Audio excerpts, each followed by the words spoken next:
کرم اللہ تعالی وجہ الکریم کو نبی پاک صلی اللہ علیہ وسلم نے نا 2 سواروں کے ساتھ بھیجا تلواریں دے کے، فرمایا تمہیں نا مقام خاخ پر ایک خاتون ملے گی جو ایک خط لے کے جا رہی ہے قریش مکہ کے نام مدینے سے، تو اس کے پاس سے تمہیں وہ خط ملے گا تو وہ خط لے کے آؤ۔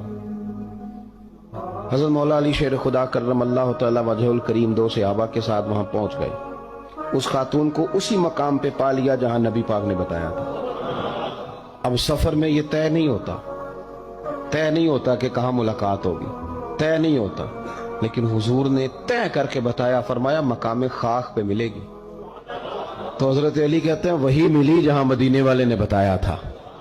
ابھی تک لوگوں کو حضور کے علم شریف کی دلیلیں نہیں مل رہی، جہاں بتایا تھا وہیں عورت ملی۔ تو حضرت علی کہنے لگے وہ خط لا، کہنے لگی کون سا خط؟ کوئی شے نہیں۔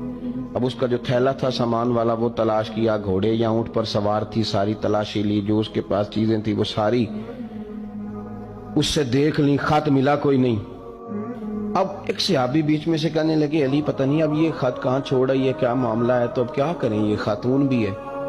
تو حضرت مولا علی شیر خدا نے تلوار نیام سے باہر نکالی، آپ فرمانے لگے بی بی 2 حرفی بات ہے، میرے رسول نے کہا خط تیرے پاس ہے، چاند ٹوٹ سکتا ہے، تارے جھاڑ سکتے ہیں، حضور نے فرمایا تو خط تیرے پاس سے نکلے گا۔ ہاں بات ختم ہو گئی، جو دن کو کہہ دیا دن ہے تو دن نکل آیا، اور جو شب کو کہہ دیا شب ہے تو رات ہو کے رہی، اور خدا نے ان کی زبان کو وہ اختیار دیا کہ جو نکلی منہ سے ان کے وہ بات ہو کے رہی۔ خط تیرے پاس ہے تو نے دینا ہے، اب یہ بتا تو نے کیسے دینا ہے تیرے پاس، بتا کس طرح دے گی۔ جب اس نے مولا کائنات کی بات سنی اور شیر کے شیروں والے تیور دیکھے تو اس نے اپنے بال کھولے اور خط نکال کے دے دیا، کہنے لگے یہ خط ہے۔